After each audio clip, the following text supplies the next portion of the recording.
when I first got elected, and I was given that speech about how your job now is to go and do whatever the governor says, or you're not going to get project money. My reply was, the governor didn't elect me, and I'm not going to be in Baton Rouge to serve the governor. I'll be there to serve the people who voted for me. They're back home in the district. Keeping our republic is on the line, and it requires patriots with great passion, dedication, and eternal vigilance to preserve our freedoms. Jenny Beth Martin is the co-founder of Tea Party Patriots. She is an author, a filmmaker, and one of Time Magazine's most influential people in the world. But the title she is most proud of is mom to her boy-girl twins. She has been at the forefront, fighting to protect America's core principles for more than a decade. Welcome to the Jenny Beth Show. This is Jenny Beth Martin with the Jenny Beth Show. Today we're in Louisiana and I am interviewing State Representative Beryl Amedee. She was first elected to the State House in 2015 and she's up for re-election this October. She is completely unopposed, so she should be reelected. And then it will be her final term, at least in the House, because in Louisiana, there are term limits for state legislature. So she is a courageous fighter. She actually reads the bills and she doesn't play around. She actually is there to get the work done for her constituents. Beryl, thank you so much for joining us today. Oh, it's my pleasure. Thanks for having me. So why did you decide to run for state rep to begin with? Well, it seems that it's not something that was ever on my bucket list. I mean, growing up as a child, I never said, hey, one day I think I'd like to be a state representative. I don't even know if I knew what that was. But what happened is, along the way, as I was working on issues that are really near and dear to my heart, this just became the next logical step in a series of steps. And it seems that a lot of the issues that I worked on for years are easiest to work on when you're the actual legislator who can write bills and vote on bills. So I first came to the Capitol as a homeschool mom, doing grassroots advocacy for homeschoolers and for parental rights and religious freedom and everything that's involved in the freedom to homeschool your own children. And during the sessions, once my children were old enough to leave them at home and they could still get their work done while I was gone a few hours, I would come to the Capitol and I would stand toe-to-toe with legislators, and I really enjoyed it. I would call to their attention parts of their bills that were either good or bad for homeschoolers or for parents in general or for religious freedom, and sometimes we would make an instant difference. Like one day at the Capitol, I contacted a House member. She came off the floor, and I pointed out to her some problems in her bill, and she was surprised. She said, thank you so much for bringing it to my attention. I wasn't aware of these unintended consequences. I'm going to go right now and withdraw that bill. And she did. She turned right around, walked into the chamber, went up to the staff, and had them withdraw the bill. So that was a really exciting day, instant victory.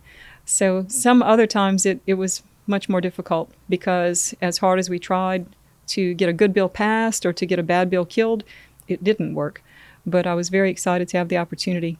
I used to tell people if there was an admission fee to pay at the door of the Capitol to get in, I would pay it because to me this is more fun than going to the movies. And then one day, years later, I end up being the one on the chamber floor that people are calling out to discuss bills, good and bad. Well, what was it like when you first got there? When you went from being a citizen to being an elected official, did you notice anything different? Was it what you anticipated? Well, God put me through a few years of training on the way. I ended up on the Zoning and Planning Commission in my home parish because one night I went to the commission and presented them with a speech that was opposing putting a truck stop casino next to a high school and across the street from a library. And they told me, the 9 members said, we love your speech, we agree with everything you said, but we have to approve this application to build this casino right here, because if we don't, we'll get sued. And I said, well, why would you get sued? And they said, well, they're not asking for anything beyond what the law allows. The casino can be near the school. And I said, well, it seems right next door is a bit too close. And they said, but the law says it has to be at least 500 feet away. And I said, how far is it? They said 515 feet. And I was furious. I said, so 15 feet makes a difference? And a month or two later, they called and they said, would you like a position on the zoning commission? We're going to have an open seat. So I spent 4 years there, and then I spent 4 years as a parish council member. So that's a local level legislator. And both of those were, to me, God-ordained schooling for the parts of the legislative process that I was not familiar with. And so it was perfect training. And so when the door opened for me to be able to run for a House seat, I stepped in and took a chance. I figured I'll either win or I'll learn a lot. And it didn't matter. It was just time to run. Well, to me, the most interesting and surprising thing that I learned right at the beginning was the night before inauguration. The Republican delegation was holed up in a hotel meeting room not far from the Capitol. And I thought that I was going there because we were going to discuss who we were going to elect for Speaker of the House. Well, I walked into the meeting and I was thinking, hey, I'm here. I felt like I'm your backup. We can finally get some more things done. Your numbers are increasing, because this was the first time we had a Republican majority. And I walked into the room and I saw some of my friends who had already been legislators, some of the ones that I had worked with when I was doing the grassroots work at the Capitol. And I was so excited to now be a part of that body. And I was ready. And my attitude changed. 45 minutes into the meeting, I walked out. Actually, I stormed out. Because from the moment I got there, they weren't discussing who we should elect, which of the candidates that we had been discussing. They were deciding, should we elect a Republican or a Democrat to be Speaker of the House? They had a majority, the Republicans, Yes. for the first time? Yes. And they were talking about making the Speaker of the House a Democrat. Yes. Because the incoming governor was a Democrat. Wow. And up until that year, the Louisiana legislature apparently had never actually selected their own Speaker of the House and their own Senate president. The governor had always chosen, behind the scenes, of course. And so this was the first time that the governor was not going to get his choice, because the governor, of course, was going to choose a Democrat, and the Republicans wanted a Republican. But you wouldn't have known it in that meeting for the first 45 minutes. They were still deciding if we should choose someone who's a Republican. And so I just couldn't take it anymore. I left the meeting, and eventually we settled that, and we were able to elect a Republican Speaker of the House last term. And it worked out very well. We had Speaker Taylor Barra, who did a good job.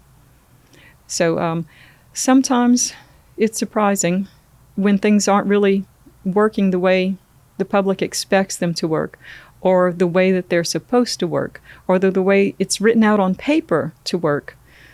It's not always the reality of what really goes on behind the scenes at the Capitol. I would have been floored if I had been in your position and they were talking about electing a Democrat Speaker of the House. And I can't imagine that the voters would have been like, oh yeah, that's why we gave you a majority, so you could just go on and let the Democrats control everything that goes on the floor of the House. Well, there would have been Republicans who would say that, but honestly, I don't know that there would have been a whole lot of noise, because the speaker that was chosen had always been the one the governor wanted. And so most of the public would probably say, oh yeah, we're not going to get a Republican Speaker of the House, even though we have a Republican majority, because we have a Democrat governor. So of course we're going to go with his pick. Because if we don't, the House and the governor are not going to work together well, and we won't get anything done. They'll be checking and balancing each other. It's weird how that might happen. Yeah. Almost like by design, it should be happening. Right. So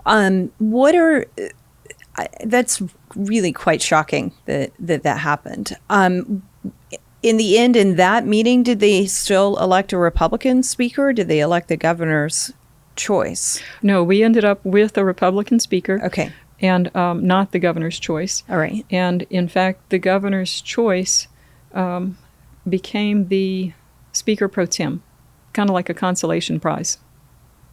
Okay. And then this past session, was it the same speaker or a different speaker? No, it was different. The speaker we had in the previous session was term limited, so he was no longer there. Okay. And so the opportunity came up to elect, again, a new Speaker of the House, and again, one that is not of the governor's choosing. And when we came in for this term, we had a supermajority of Republicans in the Senate, and we had, I think it was 2 shy of a supermajority of Republicans in the House.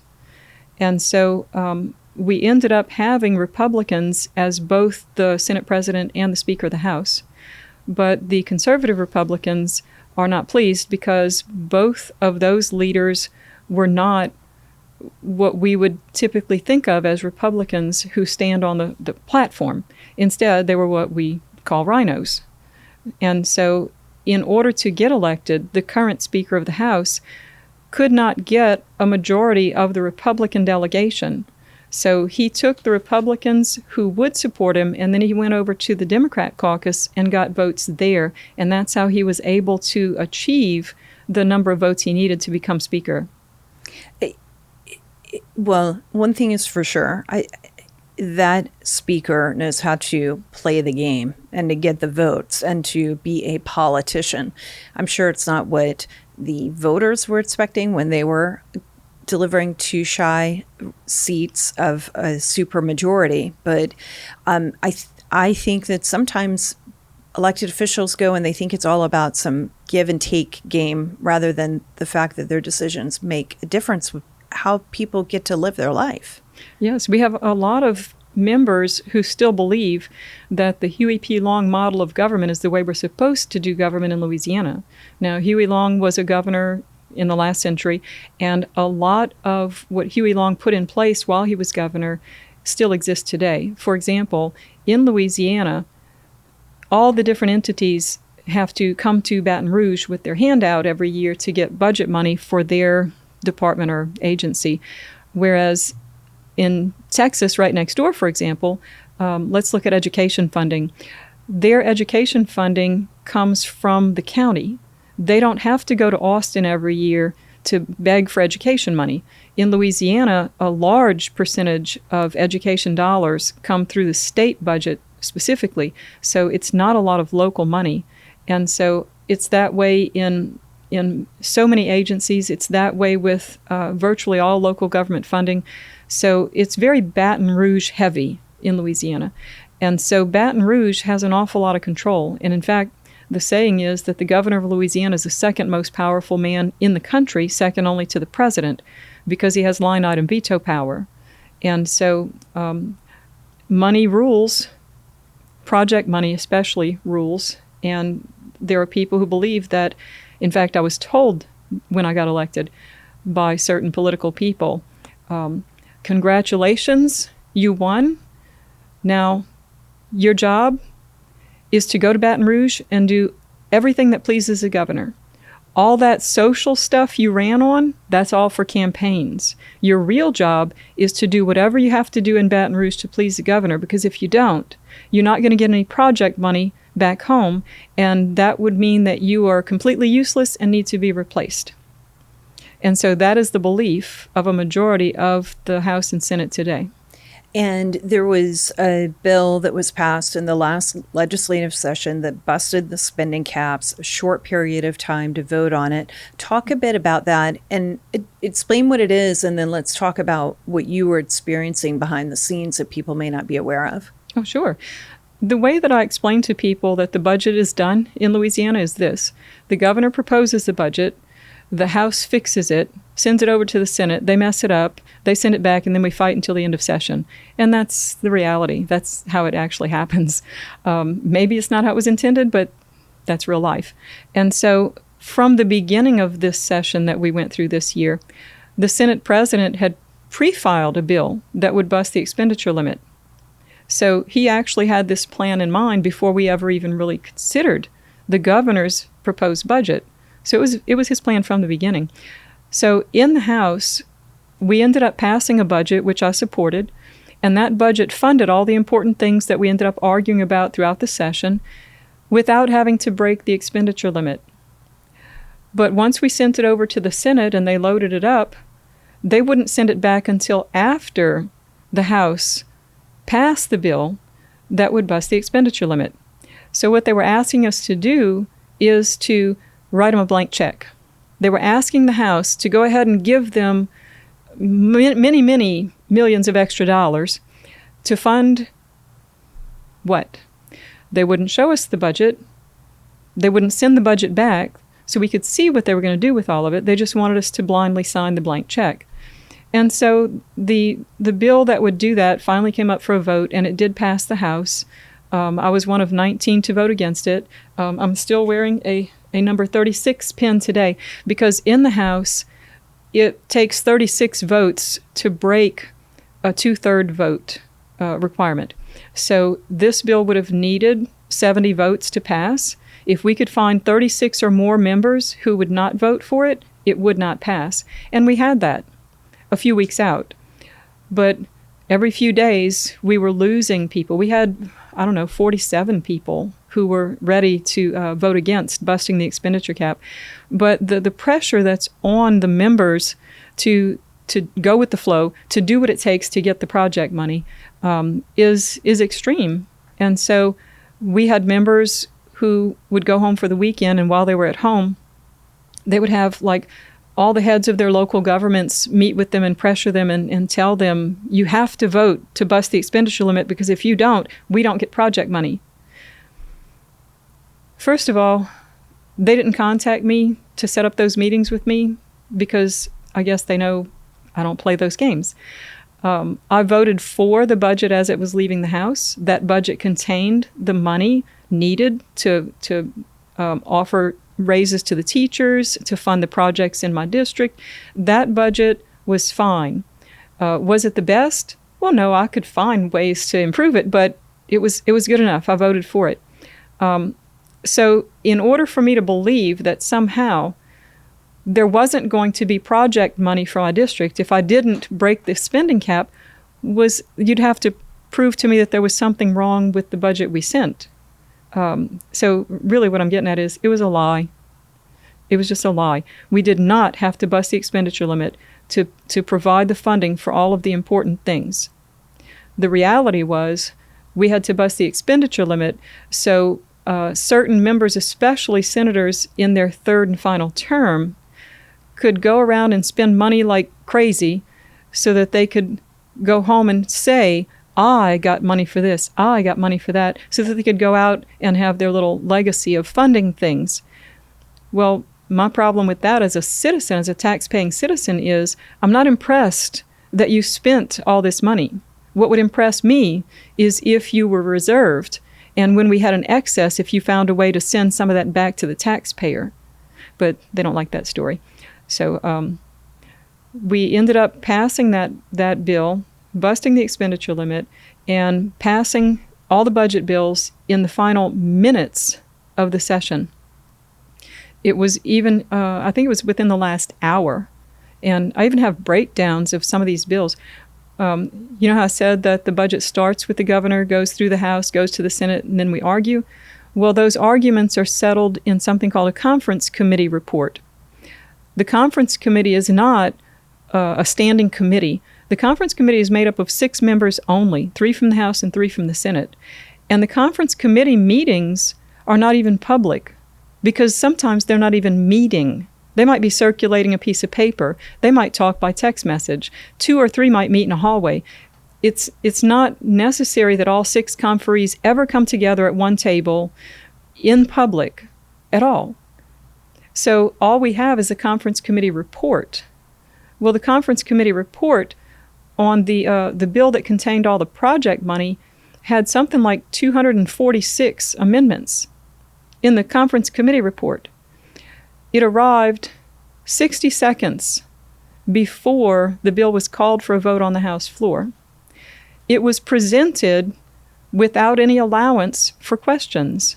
Rules were broken. We were waving our hands, pressing buttons, and shouting on the floor because we had questions. We wanted to ask some things about this conference report, and we were not allowed. So it passed in 8 seconds. And that tells me that virtually no one really knew what was in it. It passed in 8 seconds, so it arrived 60 seconds before the vote, and the vote was right before the clock struck and the day was over and you couldn't meet anymore, or did you have? I think it was at about 20 minutes before sine die. Wow. within 20 or 15 minutes before sine die. So could we really have had a full discussion even in 20 minutes? No. But the point was we weren't even allowed to ask a question, not one. And so it was true that nobody really knew what was in it, because 12 days after the session ended, the Senate held a hearing. The finance committees over there held a hearing, and the question was, what is in the budget we passed? So I was telling people Nancy Pelosi would have been really proud, because pass it to find out what's in it. Yes, and it took staff 11 days to sort it all out, to be able to report to the committee what was or was not in the bill. And what was funny to me, in those few weeks after the session ended, I called them oops reports. Every couple of days, the headlines would say, they would name a project or something very important that wasn't funded, or that the funding was removed. And it's like, oops, the funding for this very important project was removed. We didn't know. I think one of the oops reports was like the Port of New Orleans. Like, oops, the funding was removed for the whole Port of New Orleans. It was crazy.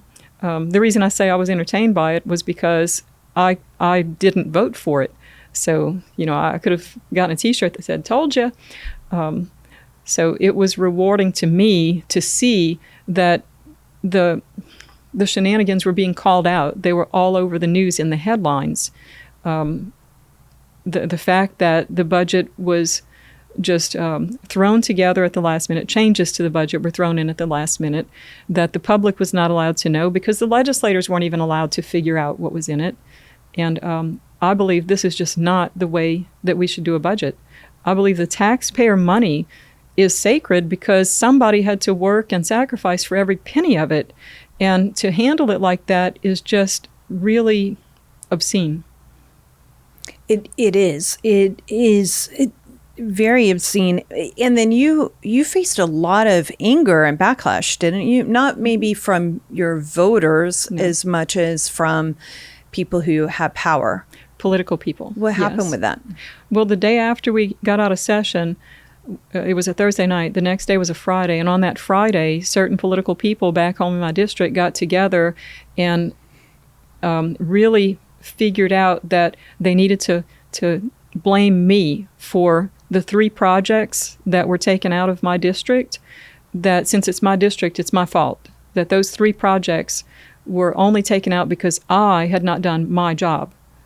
The reality is those 3 projects were removed in a conference committee report, and I didn't sit on the conference committee. And when the report came to the floor, I voted against the conference committee report. So the way to blame this on me was just all political maneuvering. And so the senator who represents the same area was on the conference committee report. He was not only on the conference committee, he signed the report.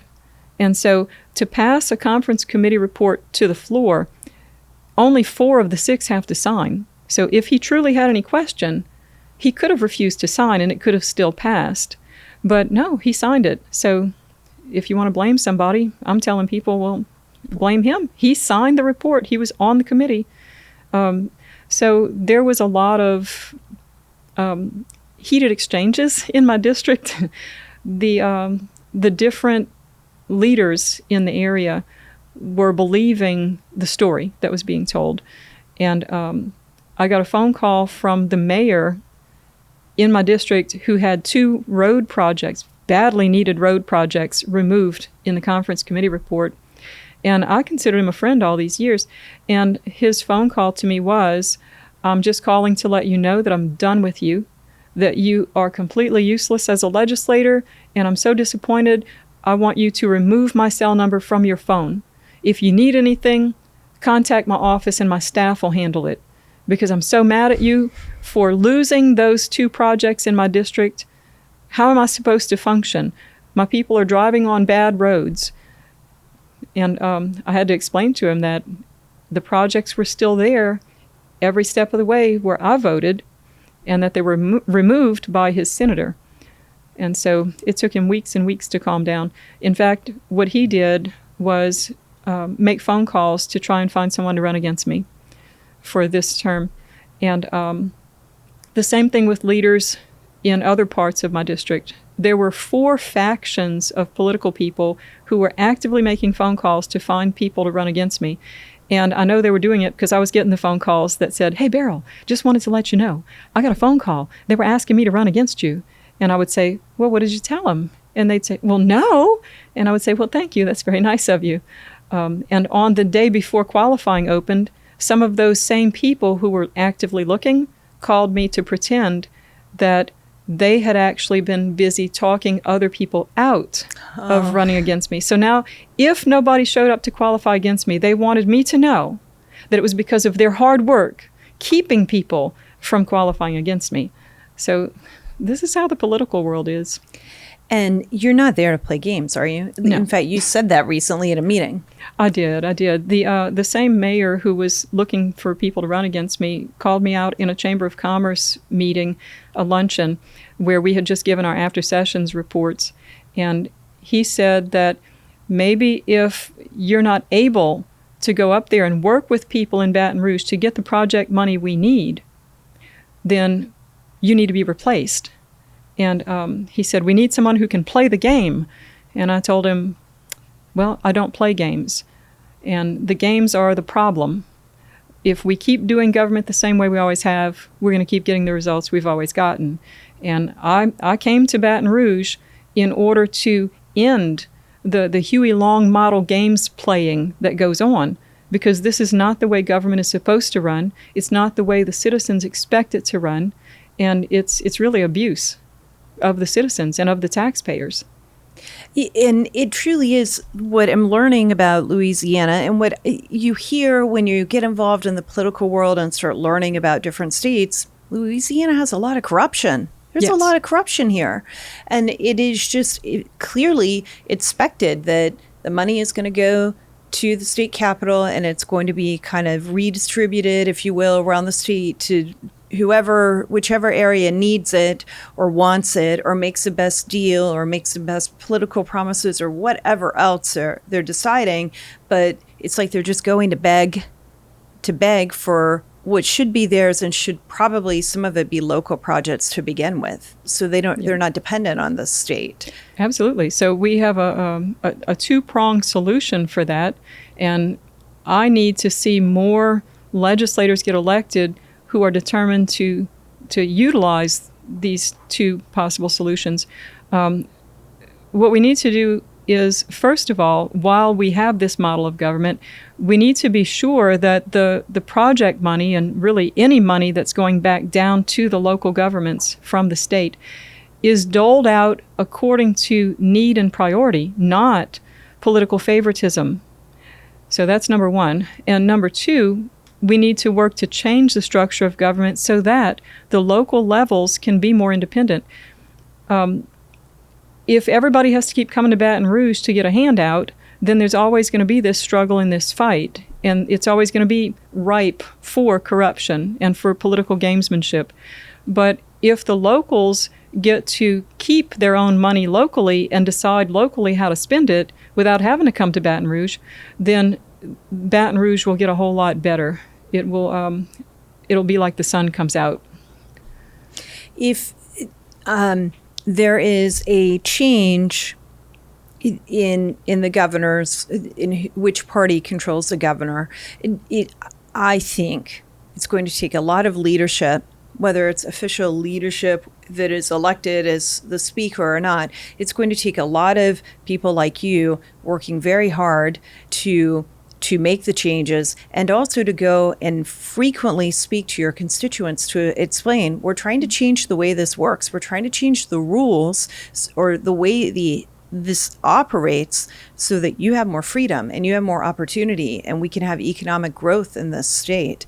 And I think it's going to take a lot of educating and constantly updating them and reassuring them that you can make it better so that you're able to compete with states like Texas and now Mississippi that's getting rid of their state income tax. Yes, and besides insurance, the state income tax is probably going to be the second hottest topic when we come back next year. But you're absolutely right. Just because we may get a governor who is a Republican with a majority Republican House and Senate doesn't mean our problems are solved, because we've had Republican governors before, and we've had supermajorities. We did achieve a supermajority in the House during this term as members moved around a bit.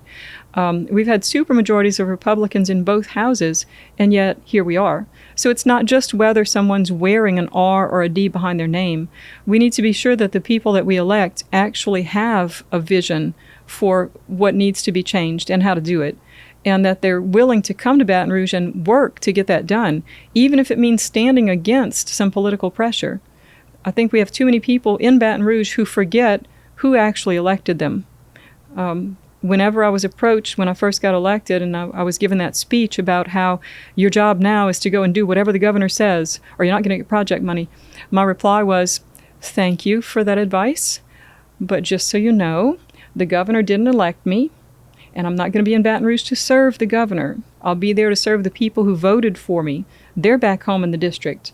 And every one of my votes is going to be what I think is in the best interest of the people that voted for me and the rest of Louisiana, not necessarily in the best interest of the governor or even people who build projects.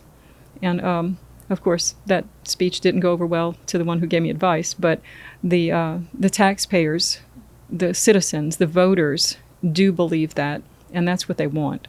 Well, clearly, because despite the fact that they tried to recruit people to run against you, you have no opposition. So that indicates people do like the job that you're doing, and they don't even want to try to run against you. Right, I think so. I think they've heard me stand up to what I call political bullies, and they appreciate that because it's very rare.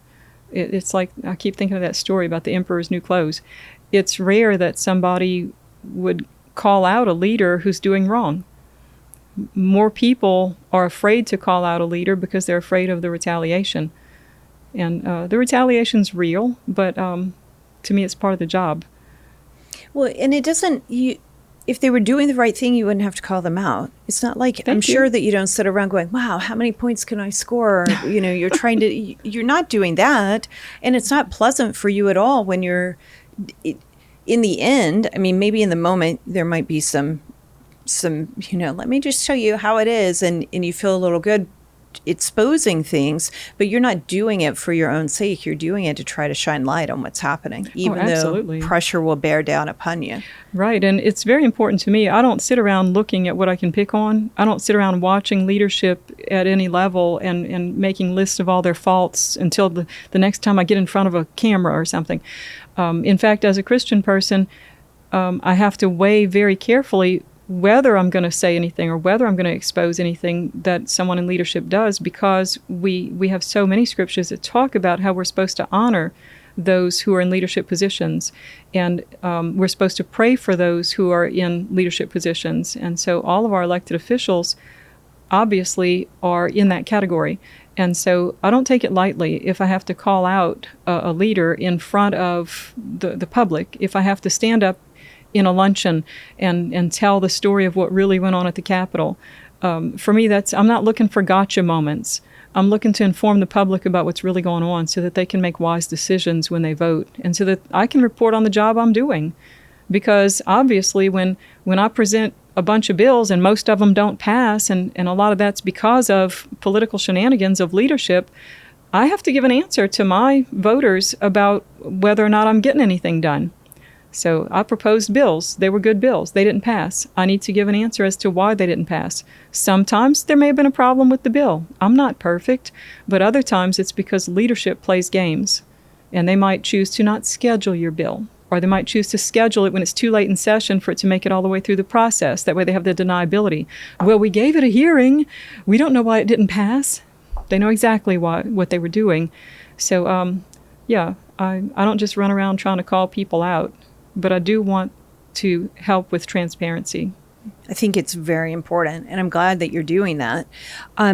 Now, you're a member of the Freedom Caucus, and you have 19 people who voted no on that bill, and you're running unopposed. Have you been doing any campaigning for any of those other people to make sure that their constituents know they're not the bad guys that their local leaders might be claiming they are? Yes, I've been helping out, I think on a daily basis. What I do is I keep sending information out throughout the grassroots, because they're the people who are really in touch with the voters. or like people might say, the people on the street. I let them know whether certain members who are up for re-election have really been doing the job. And those 19 who were brave enough to stand against all that pressure about the expenditure limit and to sit through the retaliation afterwards, because they targeted all 19 of us. They specifically went looking at our projects list to see which projects they could delete somehow. And it took some courage for people to stand up and do that. And I want the voters to know that's the people you want to send back. And so I've put out word, I've shared on social media, I've gone to some of their campaign events and spoken, I've endorsed a few. I've offered sign frames because I don't need mine right now. Just whatever I can do. We need to bring the 19 back, and we need to, I'd say, triple that number, at least. I don't know if we can pull that off, but we'll work on it. That would be very good. If you bring the 19 back and you double the number, then you're at 36, aren't you? Mm-hmm. And that's a pretty important number. It is. Yep. Well, I hope that is very, very successful. Now, you said at the very beginning that you homeschooled, and so you were homeschooling even before it was the thing that it is right now, post-COVID, where so many people are like, we're getting our kids out of the insanity. Mm-hmm. What are the kind of issues that are most important to you? For homeschooling? For homeschooling, but also that motivated you to run for state rep and before even in your city council or your parish council level. Oh, just protecting freedoms. God gave us freedoms, and our founding fathers enumerated a lot of those in our founding documents. And even though it's been well over 200 years now, there are still people who daily try to take those freedoms away. And so the government is supposed to be protecting our freedoms, not diminishing them. And so that's my goal and my plan, and what I work for is to keep the government within its own boundaries and to not let it grow overgrown and out of control. So that's what I work on the most. As far as homeschooling, we had chosen to homeschool with our firstborn son because we knew that the schools were not going to necessarily be ready for him. He was very advanced. He was a gifted student. And when I was in school as a child, I was in a pilot program for gifted students. And so I knew what the schools had to offer, and I knew where the shortfall would be. So we chose to homeschool at first. And then we ended up sending him to public school for about 6 weeks when he started first grade. And I have to tell you, about 3 weeks into it, we decided that this was a bad experiment to send him to public school, and we're not going to do this because I still tell people to this day, if I had continued to have my children in public school, somebody was going to end up in jail, and it was probably going to be me. And what happened in the first 6 weeks there? Well, there were several things, but I think the final straw was one day my child woke up with a low fever, so I kept him home to see if he was going to get better or if he'd need to go to the doctor. Well, by noon it was gone. So the next day I sent him to school with a note that says, "Please excuse Brandon. He was sick yesterday." When they told me that they would not accept my note, that it had to come from a doctor, that was it. That was the final straw. So I started making plans that day to be ready to officially homeschool him, because before that he was below the compulsory attendance age, so we didn't have to be official. And so we took him out and we homeschooled all of our children all the way through. And some of them went on to college and did fine. Some went straight to work, and they're all doing fine to this day. But this huge trend in homeschooling, this big explosion that we saw in the homeschool numbers in Louisiana and probably nationwide because of the shutdowns is really exciting to me.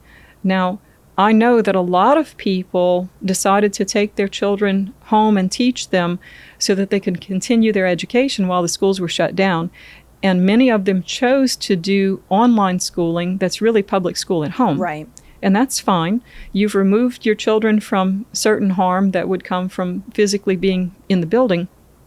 But what I'm really proposing that parents do is strongly considering becoming a full-fledged homeschooler where you get to determine the curriculum and the schedule and everything else about the child's education, because part of the problem with the public school system is the way that the curriculum has gone increasingly over the last couple of decades towards not really teaching academics as it's focused, but in our schools have become propaganda mills. They're really more focused on indoctrinating children than they are on teaching them academics. And in Louisiana, we have begun to make some progress to weed some of that out. But the day that I went to the school to remove my first grader and bring him home, what I told the teacher that day still stands. What I told her that day was, she said, if the system is broken, don't remove your child from it, work to fix the system. And I said, ma'am, I vow I will work to fix the system. My problem is my 6-year-old needs first grade today. He can't wait 20 years, and the system changes slowly. So that child now is 40, and the system is still broken, so I still have a lot of work to do, and I'm determined to keep doing it. It's very, I'm glad that you were doing that and that you stuck with it. It is, I saw the exact same things. My kids went through public school with the exception of 1 year in middle school. They were in a private school during that 1 year. And they needed it because the transition from elementary school to middle school would have put them in the wrong level had I not said we've got to get out of the system and figure out what's going on so they're at the level that is right with the school system. So we did that, and throughout their education process, I would see things, and we're in a very conservative area in Georgia, extraordinarily conservative area. And so I would notice things in the school and I'd be like, this is weird, or this is bad, or I'm opposed to some of what's being taught. That is not what we believe. We believe this. This is how, we don't worship the earth. I mean, just all sorts of things. And one time my children actually did go in like on Earth Day and say, we don't worship the earth, so we can't celebrate this. But it just was all sorts of different things that weren't exactly right with that did not align with what we believe. Then when everything locked down, like so many other parents, you start hearing what's happening in your kid's school, but you're hearing it firsthand. Now, I was pretty engaged in the school system, heard from me more than once prior to COVID. Good. But then all of a sudden, what seemed like a one-off in your school, you realize, no, this isn't one-off. This is happening everywhere. And we don't mean just in a little bit here and a little bit there. We mean everywhere, every school in the whole country. Right. And it is just a horrible, horrible, awful mess at this point. And my children had 1 year left when schools reopened to finish high school. So they finished in the public school system. But if they'd had 2 years, they would not have. I would have homeschooled them for anything more than one more year. Mm-hmm. It just is a nightmare. And when Senator Kennedy from here in Louisiana recently read aloud a book, mm-hmm. That's made some adults very uncomfortable. And when I hear that it makes those adults uncomfortable, I just say, you need to understand that this is in every single public school in the entire country. It isn't just one school. Mm-hmm. It's everywhere. And if you don't understand that it is everywhere, then you don't understand the problem. And if we don't get this stuff fixed, we will lose our country. Yes. We're well on the road to do that right now. And you mentioned the library books.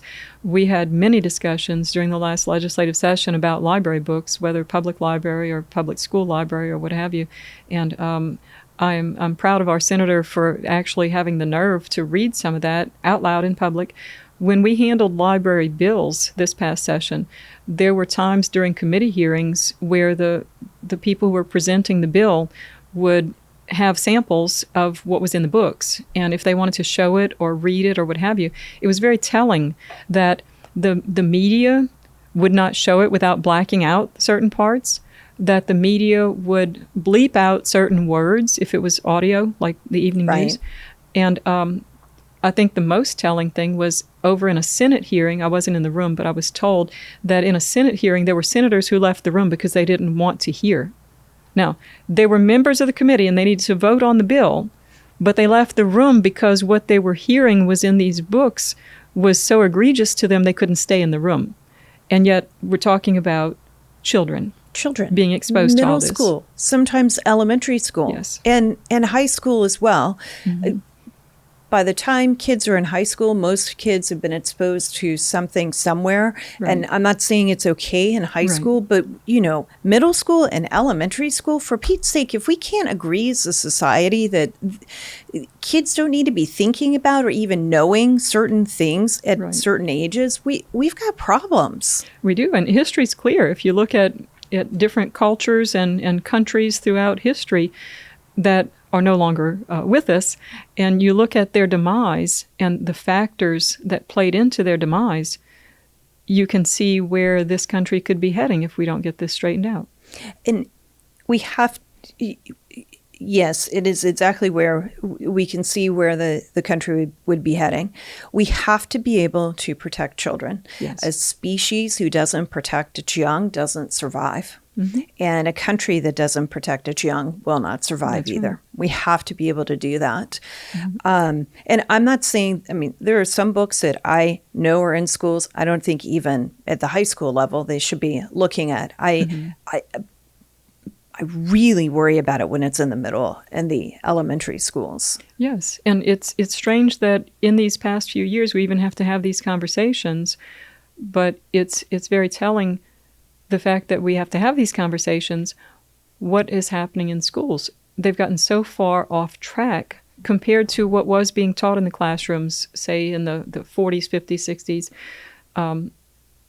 Even just, I used to give the example of math. It's like we need to go back to the math that they were teaching in the 40s and 50s because that got the astronauts to the moon without calculators. I mentioned that, yes, by the way, when people are like, oh, how will we count the ballots if we don't have machines? Or how will we count there's so many people? And I'm just like, we figured out how to get men on the moon with a calculator. I'm pretty sure we can count ballots.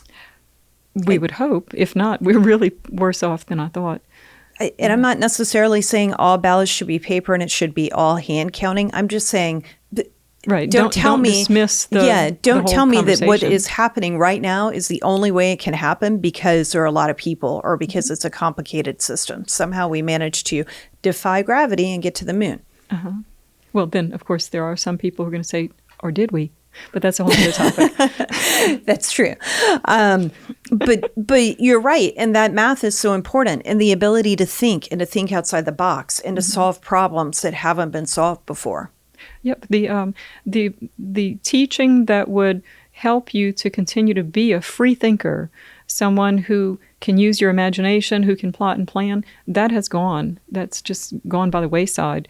And instead, it seems that all we're really producing are people who can mimic or regurgitate certain things that we present to them and claim that they're facts.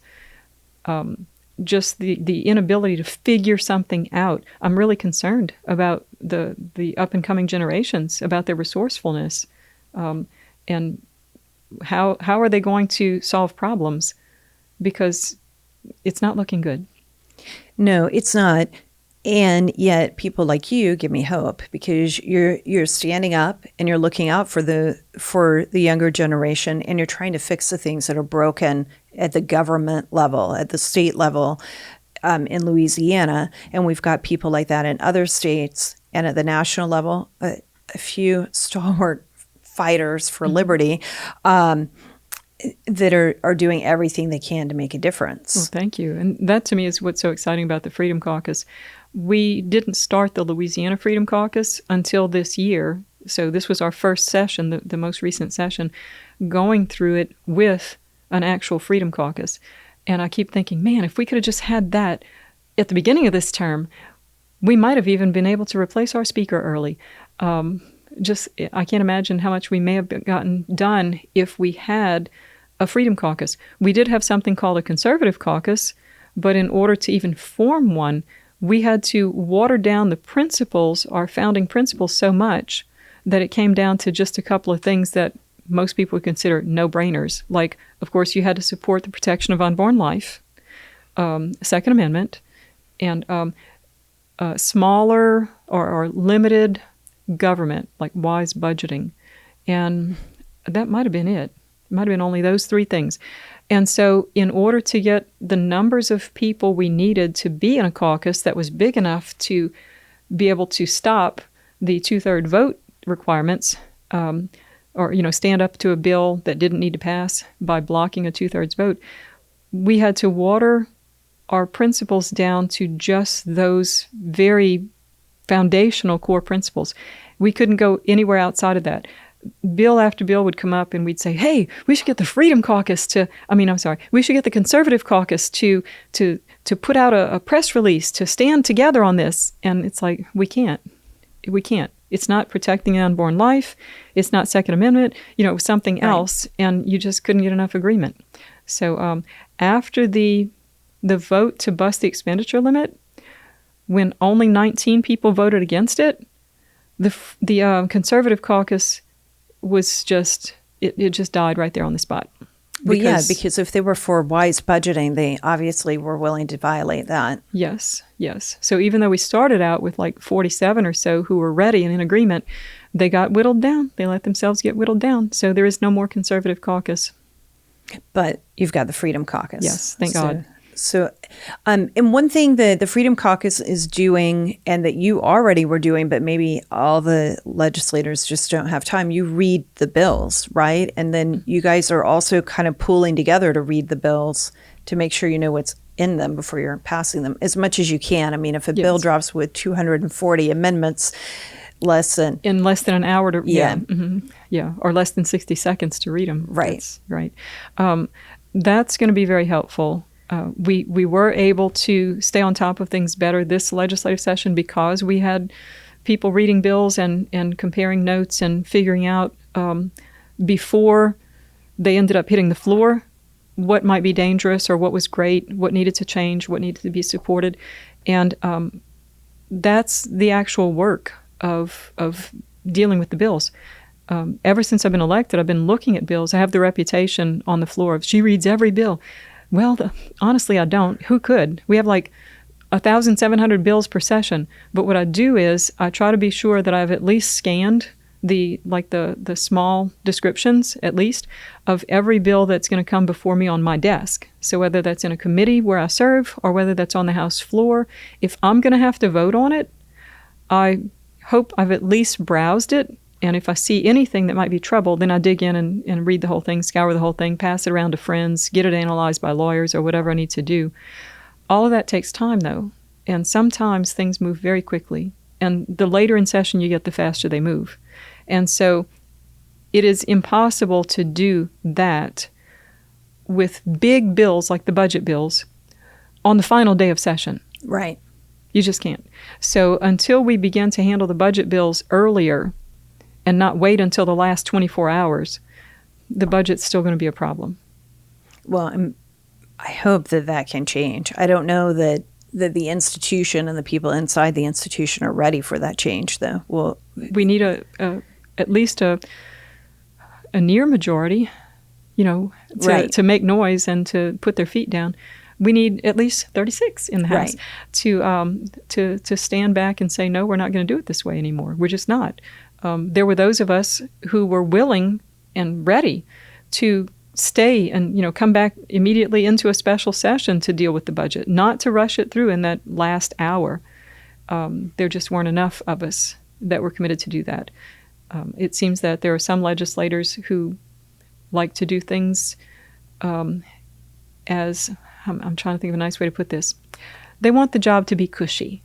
They don't like to have to vote. They'd rather people not know how they stand on an issue. So if leadership can do anything to keep that bill from coming to the floor, they're happy. And you hear the leadership saying it. I've heard the Senate President and the Speaker of the House say, we're not going to bring that bill because we have to save our members from taking hard votes. And that always just boggles my mind because I tell people that's what I'm there to do, vote. Let me press buttons. Put it before me. Let me vote. I tell people. and ask me afterwards why I voted that way, because I'll tell you. It might not be a good reason. You might not like the reason. I might not even like the reason, but I'm happy to tell you why I voted the way that I voted. And to me, that's how everybody should be. If you're going to vote this way, be proud of it. Stand up for how you voted. Right. And we don't have enough members that are willing to do that yet. Maybe we will after November. Let's hope so. I do. Hope so. I hope so. Now, if people wanted to get involved to help you or to help some of the others who you've been helping since you don't have opposition, where would you recommend that they go to look for more information? I would say the first place would be to look at their campaign websites. Okay. Find the people that are going to be on your ballot, look them up, look at their websites, read over what they have on there, read between the lines too, because sometimes it's just political rhetoric. And then contact them, question them, ask them the hard questions. If they squirm, don't vote for them. We have enough of that going on. We need people who are willing to answer the hard questions, even if they think you might not like their answer. That's the kind of courage that we need. And when you find those candidates, jump on the bandwagon, give them your time, go knock on doors, pass out literature, whatever. If you have finances, offer some campaign contributions, because campaigns are very expensive right now. Put the word out. If you're a kind of voter who is concerned enough that you take those steps to look at the candidates and to consider them and to question them, then you're the kind of voter that people call the night before the election and say, hey, can I have your cheat sheet? That means that you are an opinion leader. So whoever you find that's a good candidate, your opinion trickles down and helps all the voters who contact you to ask you how you're going to vote. So I know plenty of people who have a long list of people that call them. For me, I have family members, I have friends, I have a church congregation, I have a bunch of people that contact me to ask me for my cheat sheet. But what I try to do is, I know the regular callers, and so about a month ahead of time, I start talking to them, and I start trying to let them know, here are the candidates you're going to be looking at. Have you considered this? Did you ask that? Have you read the constitutional amendments? Do you want to know what's in them? And, I try and inform them, because I like the idea that somebody might just take my cheat sheet and go vote it, but I really, really want them to understand what they're voting for. I want them to know, why is this a good or a bad candidate? Why is that a good or a bad amendment? Why is this a good or a bad tax? Because it's that saying, if you can give a man a fish, you feed him for a day, teach it. Well, I want to teach the people what to look for to make a good and informed decision. And I enjoy doing that. So I try and encourage other people to do that too. I think that's very important. And giving your recommendations, it's good, especially if they just haven't done any of the work, but giving them the time and the information they should dig into themselves, so that when they're voting, I think that a right to vote is so incredibly precious, that you're not just taking for granted they're listening to you, but that they're thinking and exercising that right with serious thought around it. Yes. It's one of those things where if you don't use it, you lose it. If you don't use your right to vote and use it wisely, you will lose it. Yes. There just won't be free elections anymore. That's true. Well, I really appreciate your time today, and I appreciate the courage that you've shown. You're not afraid to back down. You clearly have a backbone, and you're very strong, and you're committed to the Constitution. And it's so very important. We need more people like you. Here in Louisiana, we need at least 35 more like you. At least in the House. Then we need some in the Senate. We need at least a couple in the Senate. Yes. And we need one on the fourth floor, and we need some everywhere. Well, throughout. That's very good. I appreciate the time that you spent today. And if you are listening and want more information, be sure to look up Beryl Amedee, and we'll include a link to her website in the notes about this podcast. And be sure to check out all the candidates who are running, especially those who've been endorsed by the Louisiana Freedom Caucus PAC, because I think that would help you have an idea of more people who've been endorsed who would be like Beryl if they are elected. I'm Jenny Beth Martin, and this is the Jenny Beth Show. The Jenny Beth Show is hosted by Jenny Beth Martin, produced by Kevin Mooneyhan, and directed by Luke Livingston. The Jenny Beth Show is a production of Tea Party Patriots Action. For more information, visit teapartypatriots.org. If you like this episode, let me know by hitting the like button or leaving a comment or a 5-star review. And if you want to be the first to know every time we drop a new episode, be sure to subscribe and turn on notifications on whichever platform you're listening to. If you do these simple things, it will help the podcast grow, and I appreciate it very much.